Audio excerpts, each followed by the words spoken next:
Каламойскі, Ахметаў, а можа, Чыш? Не, шаноўныя, сёння не пра іх. Радзівілы, Сапегі, Патоцкі, Астроскія, Вішнявецкія. Вось вам сапраўдныя імёны са спісу Forbes Беларусі і Украіны мінулых стагоддзяў. Прозвішчы, якія грымелі не толькі ў нас, але і па ўсёй Еўропе. Ад якіх кроў стыла ў жылах нават у каралёў вялікіх князёў. Не тое, што ў дробных арандатараў ці шляхты. Прозвішчы, на якія, праўду кажучы, выліта немала бруду. Але ці справядліва, як было насамрэч? З вами Кацярына Ваданосава ў серыі перадач ад кампаніі «Будзьма беларусамі» пра беларуска-украінскую гісторыю, трызуб і пагоня. Тут мы разбіраем простыя, папулярныя, а часам складаныя і дыскусійныя моманты нашай сумеснай гісторыі і сучаснасці.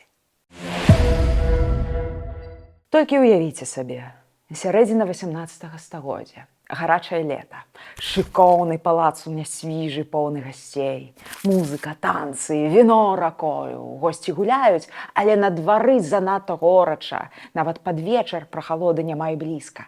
Тады, захмялеўшы, гаспадар палацу Караль Станіслаў Радзівіл, больш вядомы як пані Каханку, абвяшчае: раніцай будзе вам зіма, пакатаемся на санях. Госці, зразумела, падумалі, што князь троху перабраў, але раніцай, зірнуўшы ў вокны, убачылі, як увесь падворак палаца іскрыцца снегам. Тут жа запрэжаныя сані. Толькі спусціўшыся ўніз, зразумелі, гаспадар загадаў засыпаць увесь двор соллю, даражэзным на той час таварам. Уявіце сабе. Пасля пакатушак на санях па дарогах солі, калі паны ўжо супакоіліся, служкі сяляне, напэўна, надоўга запасліся каштоўным прадуктам. Мой дзецям хапіла. Мянушка пані Каханку, дарэчы, прыклеілася да нашага героя праз звычай звяртацца так да сяброў. Пані Каханку, дарагі ты мой. Пра яго хадзілі легенды. Быццам бы ён катаўся на санях, запрэжаных медзведзямі, напаіў увесь нясвіж з велічэзнай бочкі рэзервуара з віном, будучы ў касцюме Бахуса. А ў Налібоцкай пушчы нібыта злавіў чорта і 3 дні адмочваў яго ў святой вадзе. Пані Каханку і яго легенда сталі візітовай карткай роду Радзівілаў, які валодаў проста бязмежнымі багаццямі, замкамі, зямлёй, калекцыямі ў колішняй Рэчы Паспалітай. Сёння гэта Беларусь, Літва, Украіна, Польшча. З іншага боку, за такой хмельной бравадай і гусарствам вельмі часта ў ценю застаецца рэальны вобраз і рэальныя справы нашых магнатаў. Кім жа яны былі насамрэч? Для таго, каб быць заможным у колішняй Беларусі ці ў Украіне, мала быць дваранінам, па-нашаму шляхцічам. Шляхты з гербам, прозвішчам, радаводам было насамрэч багата, а бяднейшыя шляхцюкі запроста маглі араць поле, хадзіць за плугам, хаця дома, зразумела, вісела шабля, а ў куфэрку захоўваўся гербавы сігнет, пячатка.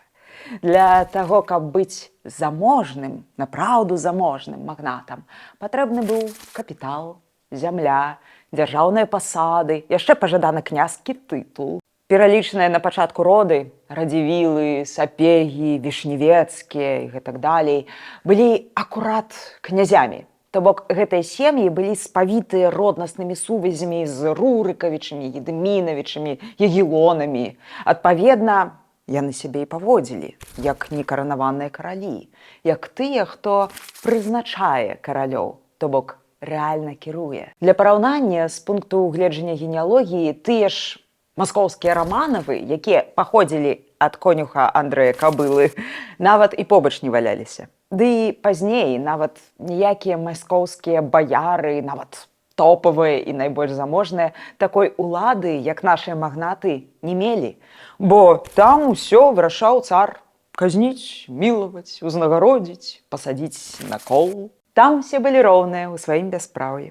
Але гэта іншае кіно. Зірнем на гісторыю Радзівілаў, найбагацейшага роду гістарычнай Літвы. Іхны ўзлёт пачаўся з 16 стагоддзя, калі Мікалай Радзівіл стары атрымаў пасаду віленскага ваяводы і канцлера.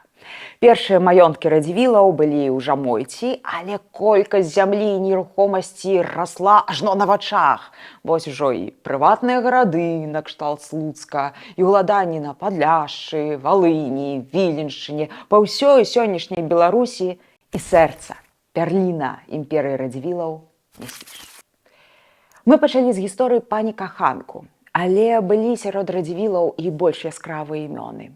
Узгадайма Барбару Радзівіл, напрыклад, жонку караля Жыгімонта II Аўгуста. Яе смерць, па легендзе, так накрыла мужа, што той выклікаў прывід каханай з дапамогай чорнай магіі на акультных сеансах.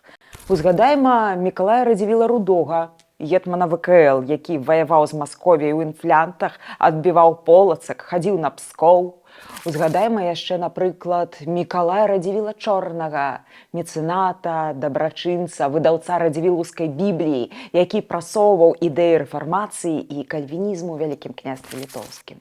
І ўрэшце Януш Радзівіл, як без яго. Геній вайсковай справы, вялікі гетман літоўскі, які ваяваў з маскавітамі ў найбольш складаныя часы цягам невядомай вайны сярэдзіны 17 стагоддзя, сапраўднай навалы з усходу, якая спустошыла Беларусь. Цікава, што калі на Рэч Паспалітую напалі шведы, Януш не падтрымаў караля, але уклаў уласную угоду са шведскім манархам Карлам X Густавам, бо хацеў больш незалежнасці для сваёй айчыны, гістарычнай Літвы. Таму для палякаў ён дагэтуль Януш здрайца. Такімі былі радзівілы. Яны заўжды гнулі сваю лінію. Каралі прыходзілі, сыходзілі, а радзівілы заставаліся. Не менш цікавая гісторыя роду Астроскіх. І гэта не толькі пра Канстанціна Астроскага, які разграміў маскавітаў Падоршай у 1514. Ён даў перадышку нашым землям ажно на паўстагоддзі. Мы пра яго казалі ў адным з папярэдніх відэа. Астроскія кіравалі на Валыні з радавым гняздом у Астрогу. Это быў шэдэўр фартыфікацыі свайго часу. Яны паходзілі ад каралёў Русі Раманавічаў, нашчадкаў Рамана Мсціслававіча, хоць іншыя даследчыкі залічваюць іх да Руркавічаў ці да Гедымінавічаў. Цікава, што таго Канстанціна Астроскага часам блытаюць з ягоным сынам, таксама Канстанцінам. Сын выявіўся персанажам не менш цікавым.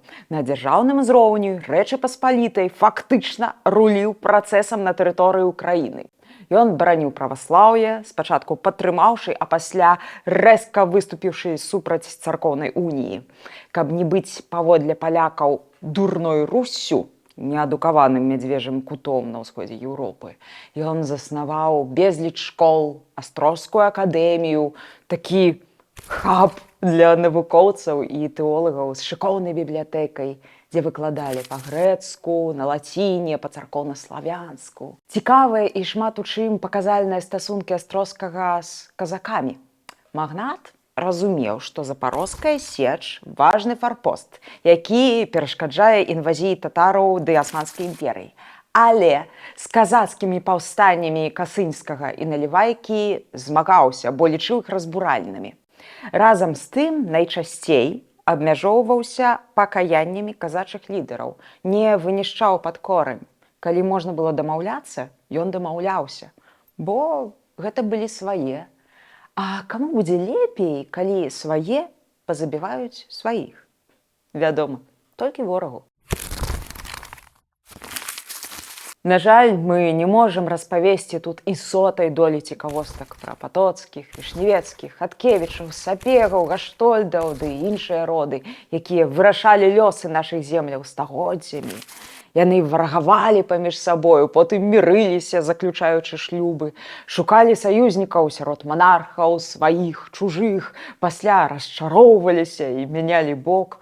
Яны будавалі эканоміку, стваралі культуру, мастацтва, бо на чые ж яшчэ грошы маглі паўставаць шэдэўры жывапісу, архітэктуры, а часам яны ўсё прагульвалі, гублялі. Чаму? Бо маглі. Гэта адваротны бок любой асобы з моцнай воляй. Свабода рабіць як вялікае дабро, так і вялікае зло. Ствараць і знішчаць. Цікава іншае.